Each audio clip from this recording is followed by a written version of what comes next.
உலகலாம் உணர்ந்து ஓதற்கு அரியவன் நிலவுலாவிய நீர்மலி வேணியன் அழகில் சோதியன் அம்பலத்தில் ஆடுவான் மலர்ஷிலம்படி வாழ்த்தி வணங்கும்.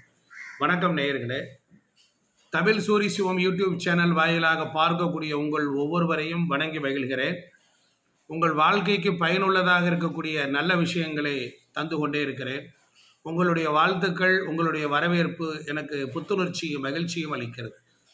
உங்கள் குடும்ப நலனுக்காக, உங்கள் வாழ்வின் முன்னேற்றத்திற்காக, கஷ்டங்களிலிருந்து நீங்கள் விடுபடுவதற்கும், ஒவ்வொரு குடும்பமும் தழைத்து ஓங்கவும் என்னுடைய வீடியோ அனுபவத்தின் வாயிலாக உங்களுக்கு தருகிறேன். கேட்டு மகிழுங்கள், குறித்து கொள்ளுங்கள், வெற்றி நிச்சயம். இன்றைய தலைப்பு, இந்த செடிகள் உங்கள் வீட்டில் இருந்தால் குலதெய்வத்தை சுலபமாக அழைத்து கொண்டு வரும். குலதெய்வம் என்பது மிக முக்கியம். வேதம் சொல்லுது, குலதேவதாதி மகாமார்கை நமோ நமக. இஷ்ட தேவதா, குலதேவதா, பாரம்பரிய தேவதா, கிருபாகடாட்ச என்று வேதம் சொல்லுகிறது. அதனால் குலவழி ஒழுக்கம், குலவழி பண்புகள் நமக்கு வேண்டும். அப்படின்னா நாம் புண்ணியங்கள் நிறைந்த இடத்தில் நாம் ஒரு வரிசையில் போய் நிற்க வேண்டும். அதனால் குலதெய்வம் ரொம்ப முக்கியம். குலதெய்வ கடாட்சம், சில பேருக்கு குல சாபம் இருக்கும், குல ரோகம் இருக்கும், குல சோகம் இருக்கும். அதனால தான் சொல்வார்கள், சாப தோஷ நிவாரணம் அடையணும்னா நம்முடைய குலதெய்வங்கள் ஒரு 7 விதமான மங்களகரமான செடிகளுக்குள்ளே உள்ள ஒளிஞ்சிருக்கு. அதை நாம் தெரிஞ்சுக்கிட்டோம் அப்படின்னா வாழ்க்கையில் வெற்றி பெற்றலாம். அதனால தான் செடிகள் பொறுத்தளவில் ரொம்ப முக்கியம். ஒவ்வொரு செடிகளும் பொறுத்தளவில் அதற்கு ஒரு மங்களத்தன்மை இருக்குது, அதற்கு ஒரு ஆனந்த அதிர்வு இருக்குது. அதனால தான் கோயிலில் ஸ்தல விருட்சம்னு பேர் வச்சான். ஸ்தலம், தீர்த்த, மூர்த்தி, இந்த மூன்றும் நமக்கு ரொம்ப முக்கியம். இந்த வீடியோவில் ஒரு 11 வகையான செடிகளை பற்றிய விஷயங்கள் உண்டு. ஏன் 11 செடிகள் சொல்கிறேன் அப்படின்னா, ஏக தச ருத்ரர்கள். ருத்ரம்னா குற்றம். ஏதோ ஒரு பிறவியில் கஷ்டப்பட்டோம், நொந்து போயிட்டோம், அப்போ காரணமே இல்லாமல் கஷ்டப்பட்டுக்கிட்டு இருக்கோம். என்ன செய்கிறது? எல்லாரும் முன்னேறுறாங்க, நம்ம முன்னேற முடியல. இப்படிப்பட்ட ஒரு சூழலில் நம்ம என்ன செய்ய முடியும்? அதனால் இப்போ இந்த செடிகள்லாம் நோட் பண்ணிக்கிட்டே வாங்க, இதனுடைய மகத்துவத்தை சொல்லிக்கிட்டே வரேன். அதனால் ஸ்தல விருட்சம், அதுக்கு ஒரு தெய்வீக சக்தி உண்டு. இந்த மாதிரி செடிகள் வீடுகளில், செடி தொட்டிகளில் வச்சு வளர்த்தீங்கன்னா காற்று மண்டலத்தை சுத்தப்படுத்துது. ஆனந்த அதிர்வுகளை அது அழகாக கொண்டு வந்து நம்மகிட்ட சேர்க்குது. அதற்குன்னு சில பண்புகள் உண்டு, அதற்கு சில குலதெய்வங்கள் வசியமாகும். நம்முடைய பாட்டன் முப்பாட்டன் வணங்கிய தெய்வங்களை தான் வணங்குறோம். ஒரு சிலருக்கு குலதெய்வம் தெரியாது. தெரியாமல் இருந்தால் இந்த செடிகள் யாவும் தேவலோகத்தில், மேலுலகத்தில் இருந்து பூமிக்காக வந்த காரணத்தை தெரிந்து கொண்டாலே போதும். இப்போ முதல்ல நம்ம பார்க்க போகிறது சங்கு பூச்செடி. இந்த நீல நிறத்தில் பார்க்குறதுக்கே ரொம்ப அழகாக இருக்கும். நீங்கள் ஃபோட்டோ பின்னால் நான் காட்டிக்கிட்டே வரேன். சங்கு பூச்செடி அது நீல நிறத்தில் பார்க்குறதுக்கு அழகாக இருக்கும். அதில் எத்தனையோ தெய்வங்கள்லாம் குடியிருக்கு. அது நம்முடைய குலதெய்வத்தினுடைய அதிர்ஷ்டத்தை கொண்டுட்டு வரும். தெய்வீக சக்தியை அள்ளி கொடுக்க ரெடியாக இருக்கும். அதில் தான் பாருங்கள், நீலகண்டர் என்று சொல்லக்கூடிய சிவனுடைய அம்சம், சனீஸ்வர பகவானுக்கு பிடித்தமான செடி அது. அது மட்டும் இல்லை, ஸ்ரீ கிருஷ்ண பரமாத்மா ரொம்ப விரும்பி கொள்வாராம். அப்படிப்பட்ட அந்த மாதிரியான தெய்வங்கள், அந்த நீல நிற செடி அது இருக்கிற வீடுகளில் பணத்துக்கு பஞ்சமே வராதுங்க. நீங்கள் வளர்த்து பாருங்கள், கண்டிப்பாக குலதெய்வம் வந்து பேச ஆரம்பிக்குங்க. குலதெய்வத்தினுடைய சக்தி அதிகரிக்கும். அதனால் அந்த வீடுகளில் கண்டிப்பாக வளர்க்கலாம். அப்போ இந்த பூவை தொடுத்து வழிபட்டால், குலதெய்வத்தை நினைத்து பூவை தொட்டு வழிபட்டால், குலதெய்வம் தெரியாதவங்க பெரிய குத்து விளக்குக்கு பாவாடையாக சாத்தி இது மாதிரி பண்ணிவிட்டு நீங்கள் அதையும் செய்யலாம். அங்கே இந்த நீல நிற பூவில் மகாலட்சுமி மகாவிஷ்ணுவும் 2 பேரும் காதல் புரிவதாக சொல்கிறார்கள். 2 பேரும் இணைபிரியாமல் இருக்கிறார்களாம். எவ்வளோ பெரிய விஷயம் பார்த்தீங்களா? அதனால் செல்வத்தையும் சுபிட்சத்தையும் நமக்கு அது கொடுக்கக்கூடியது. அடுத்ததாக பார்க்கக்கூடியது 2வது செடி எது அப்படின்னா, இந்த பிரம்ம கமலம் அப்படின்னு சொல்லக்கூடியது. அது பார்க்குறதுக்கு வெள்ளை கலரில் பூ பூக்கும். இமயத்தில் அந்த செடி முளைக்கும். கைலாயத்திலிருந்து வந்ததாக சொல்லுகிறார்கள். அதை விட ரொம்ப அற்புதமான விஷயம் இந்து புராணங்களில் அதனுடைய கதை சொல்லப்பட்டிருக்கு. ஒரு சமயம் காரணமே இல்லாமல் விநாயகருடைய தலையானது மனித வடிவத்தில் இருந்தாராம் விநாயகர். அப்பொழுது சனீஸ்வரன் வந்து ஒரு செய்தி தான் இது. சனீஸ்வரனை வந்து பார்க்கிற பொழுது தலை வெடித்து விட்டதா. அதனால் ஒரு முறை கஜமுகாசுரன் என்கிற அசுரன் சிவபெருமானை தனக்கு பிள்ளையா வேணும்னு விரும்பினானா. அதனால் அவனால் சாமி எவ்வளவோ சொல்லி பார்த்தார், இது சரியாக வராதுறான்னாராம். அவர் வேணும், இல்லை இல்லை நான் உங்களை எப்படியும் நான் பிள்ளையாவே அடைந்து தீருவேன்னாராம். அப்போ ஒன்று வேணால் நான் பண்ணேன், நீ சின்ன அளவில் இரு, நான் எடுத்து என் வாயில் போட்டு முழுங்கி என் வயிற்றுக்குள்ளே இருந்தாலும் நீ எனக்கு பிள்ளை தானேன்னாராம். அப்படியா, சரி பரவாயில்ல, விதி யாரை விட்டது? சுவாமியும் சின்ன வடிவம் எடுத்தாராம். அந்த கஜமுகாசுரன் வாயில் போட்டு முழுங்கி வயிற்றுக்குள்ளே இருந்தாராம். உலகத்தில் சுவாமியை காணாமல் பல பேர் பலவிதமாக தேடி அழைகின்ற பொழுது கடைசியில் நாராயண பரம்பொருள் சொல்லி கடைசியில் வந்து அந்த கஜமுகாசுரனை வந்து தொழுது நின்றாங்களாம். அப்போ நாராயணர் சொன்னாராம், ஏகாதச ருத்ரன்கிற ஒரு மகா மந்திரத்தை நீங்கள் சொன்னீங்கன்னா, ருத்ரத்தை சொன்னீங்கன்னா ருத்ரத்துக்கு அதோட சக்திக்காக சுவாமி வெளிப்பட்டு வந்துடுவார்னு சொல்லி இந்த ஏகதச ருத்ரர்கள் 11 பேர் சேர்ந்து கஜமுகாசுரை முன்னால் உட்காந்து ருத்ரத்தை வேதத்தை பாராயணம் செஞ்சாங்களாம். என்ன ஆயிருக்கும்? வயிற்றை வெடிச்சுக்கிட்டு சுவாமி வெளியே வந்தாரா. உயிருக்கு போராடிய நிலையில் சுவாமி இருந்த நிலையில் அமிர்தமயமான அந்த கங்கா ஜலம் உள்ள கொட்டியதுனாலையும் உயிர் பிரியாமல் இருக்கும் பொழுது அவனுடைய தலையை கொண்டுட்டு வந்து இங்கே சிசிரிங் பண்ணாங்களாம். அப்போவே பாருங்க உறுப்பு மாற்றம் நடந்திருக்கு. அந்த பிரம்ம கமலம் இங்கே எதுக்கு சம்மந்தப்படுது அப்படின்னா, விநாயகர் தலையை வைக்கிறதுக்கு முன்னாடி பிரம்ம விசேஷமான தன்னுடைய சக்தியை திரட்டி பிரம்ம கமலம், கமலம்னா தாமரை மாதிரி இருக்கும், அந்த மாதிரி வெள்ளை நிற தாமரையை அவர் என்ன பண்ணார், செடியில் பூக்கும்படி செய்தார். தாமரை வேறு எதில் தண்ணியில் தான் வரும், ஆனால் செடியில் பூக்கும்படி செய்து அதற்கு பெயர் மலர் அமிர்தா. என்ன பேரு? மலர் அமிர்தா.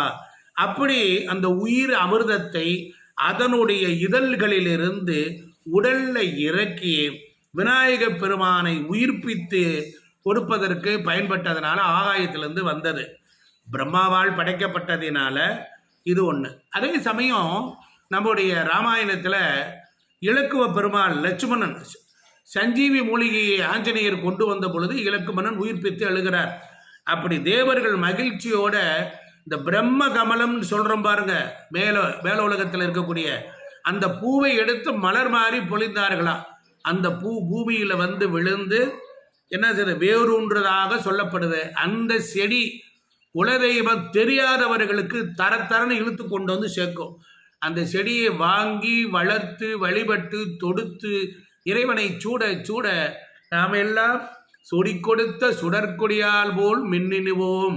அதனால் வீட்டில் வச்சு வழிபட்டால், பூவை பூஜை செய்தால் என்னாகும், வீட்டில் நமக்கு பிரார்த்தனைகள் நிறைவேறும், நினைத்த காரியம் நடக்கும், குலதெய்வ கடாட்சம் நமக்கு ரொம்ப சிறப்பாக இருக்கும், எல்லாருடைய ஆசீர்வாதமும் நமக்கு கிடைக்கும். அடுத்து நம்ம பார்க்க போகிறது 3வது செடி நாயுருவி.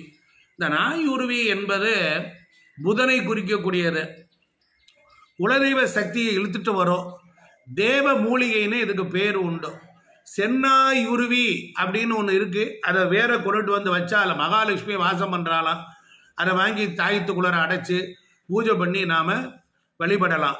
அதே போல் இந்த பேங்கில் வேலை பார்க்குறவங்க, பண பரிவர்த்தனை பண்ணிக்கிறவர்கள், எழுத்து செய்தி தகவல் தொழில்நுட்பம் பண்ணுகிறவங்கலாம் இந்த நாயுருவி செடியை வீட்டில் ஒரு செடியில் தொட்டியில் வச்சு வளர்க்கலாம். அதனால் இது ஒரு காரத்தன்மை இருக்கும். இதனுடைய தோல் நரம்பு தளர்ச்சி, ஒரு சர்ம வியாதிகளை போக்கக்கூடியது. அதை வாங்கி கொஞ்சம் சாம்பிராணி ஆட்டம் போட்டு புகை போடலாம். அந்த செடியை, நாயுருவி செடியை இருந்தால் குலதெய்வம் வசியமாயிடும். அதனால எல்லா ஹோமத்துக்கும் நாயுருவி இல்லாமல் யாகம் வளர்க்க மாட்டாங்க. எந்த ஹோமம் பண்ணாலும் முதல்ல குலதெய்வத்தினுடைய அருள் ஆசி கடாட்சம் கிடைக்கணும். அதுக்கு தான் பாருங்கள், இந்த செடி மாதுளை செடின்னு 3 பாருங்கள், எத்தனா செடி பார்த்துருக்குறோம். அடுத்து மாதுளை செடி. மாதுளை செடி இருந்தாலே அதில் மகாலட்சுமி வாசம் பண்ணுவார். மாதுளை செடி இருந்த தூசி துப்பட்டையில் இல்லாமல் சரி பண்ணி வச்சுருந்தீங்கன்னா மாதுளையை இரத்த விருத்திக்கு உரியதுங்க. அந்த மாதுளையை சாப்பிட்டதுக்கு அப்புறம் அந்த ஓடு இருக்கு பாருங்க, அதை அழகாக காய வைக்கணும். அல்லது காய வச்சு அதை பொடியாக்கி சாம்பிராணியோடு கலந்து போட்டீங்கன்னா வீட்டில் மகாலட்சுமி கடாட்சம் கிடைக்கும். குடும்ப சுபிட்சம் அடையுங்க. அதே போல் அதிர்ஷ்டத்தை அள்ளி கொடுக்கக்கூடியது. செடி பெரிய தொட்டியில் கூட வச்சு வளர்க்கலாம். நல்ல வாடகை வீட்டில் இருக்கிறவங்க தொட்டியில் வச்சு கூட வளர்க்கலாம். குலதெய்வ அருளை கொண்டு வந்து சேர்த்துடுமா. அப்படி அடுத்து நம்ம பார்க்க போகிறது பார்த்தீங்கன்னா வெற்றிலை கொடி. வெற்றிலை கொடி தனியாக வளர்க்கக்கூடாது, அதோட ஏதாவது ஒரு செடியை சேர்த்து விடணும். அதுதான் அப்போ தான் அதுக்கு ஒரு பவர் உண்டு. அதிர்ஷ்டத்தையும் குலதெய்வத்தினுடைய அருளையும் ஒரு சேர ஈர்த்து கொடுக்குமாங்க. கண்டிப்பாக வளர்க்கலாம். நிறைய வீட்டில் அந்த வெத்தலை செடியெல்லாம் வளர்க்கவே முடியாது, அழுகி போகும், பட்டு போகும். மீண்டும் விடாமுயற்சியோடு சாம்பிராணி போட்டு அந்த இடத்துல கொஞ்சம் மஞ்சத்தூள் தூவி பசுதானத்தை தெளித்து இது மாதிரிலாம் பண்ண நாளடைவில் அது வளர்ந்துடும். அது பாருங்கள் குடும்பத்தில் வெற்றிகளை குவிச்சு கொடுக்குது. தொட்டதெல்லாம் ஜெயமாகும். அதுதான் அதுக்கு பேர் வெற்றிலை இல்லை, வெற்றி ப்ளஸ் இலை. அது இது ராம ஜெயம் அப்படின்னு சொல்லி வந்து தகவல் சொன்னார் சீதா பிராட்டிக்கிட்ட. அப்போ சீதா பிராட்டி வந்த உடனே என்ன பண்ண, அருகில் இருந்த இந்த வெத்தலை கொடி இருந்தது, அதை எடுத்து மாலையாக ஆஞ்சநேயருக்கு சாத்தினாலாம், ஆஞ்சநேயருக்கு போட்டாராம். அதனால தான் வெற்றி செய்தியை கொண்டு வந்ததினால் அதற்கு வெற்றி இலை என்று சொல்லப்படுகிறது. அப்புறம் நாளடைவில் வெத்தலைன்னு வந்துட்டோம். சரி, இது இருக்கிற இடத்துல துஷ்ட சக்தி வளரும், துர்சக்திகள் விலகி ஓடிடும். அதனால் அது ஆஞ்சநேயருக்கு மாலையாக கட்டி நம்ம போடும் பொழுது எதிரிகள் தொல்லை குறையும். அதனால் வீட்டின் எதிர்மறை சக்திகள்லாம் அகலும். தனியாக இந்த செடியை வளர்க்கக்கூடாதுங்கிறத ஏற்கனவே சொல்லிட்டேன். அடுத்தாப்புல பாருங்க கற்றாழை. நிறைய பேர் சொல்கிறான் கற்றாழை வீட்டில் வளர்க்காதேங்கிறான். கற்றாழை ஒரு யூடியூப்பில் வளர்க்கலாங்கிறான், ஒருத்தர் வளர்க்க வேண்டான்னு சொல்கிறான். ஆனால் நம்ம ப்ராக்டிக்கலாக சில அனுபவங்களை வச்சு பார்க்கும்போது தீய சக்திகளையும் கண் திருஷ்டிகள் ஒரு வீட்டுக்கு அதிகமாக இருக்குது. வீட்டுக்கு முன்னால் பலரும் ரோட்டில் போகிறவங்க பார்க்கும்படியாக ஒரு ஓரமாக வளர்க்கணும். அதே நேரம் அது அந்த கற்றாழையை தேடி பாம்புகள் விஷ ஜந்துக்கள்லாம் கூட வரும். ஆனால் நாம் அதை பாதுகாப்பாக ஒன்று தள்ளி வளர்த்தோம் அப்படின்னா கண்டிப்பாக அதனுடைய பாதிப்பு நமக்கு இருக்காது. அது வீட்டுக்குள்ளே சிட் அவுட்டில் தான் மாட்டக்கூடாது, வீட்டுக்கு வெளியே கேட்டுக்கு வெளியே மாட்டணும். அதுக்கும் பார்த்தீங்கன்னா பலவிதமான தீய சக்திகள் விலகிடும், துர்சக்திகள் விலகும். பவளமல்லி கேட்கவே வேண்டாம். பவளமல்லிங்கிறது பவளம் மாதிரி இருக்கும். அந்த பூ பார்த்தீங்கன்னா அப்படியே செக்கச்சவேன்னு இருக்கும், பார்க்குறதுக்கே அழகாக நல்ல பவளம் என்ன நிறமோ அப்படியே இருக்கும். அதனால தான் அதுக்கு பவளமல்லின்னு பேர்.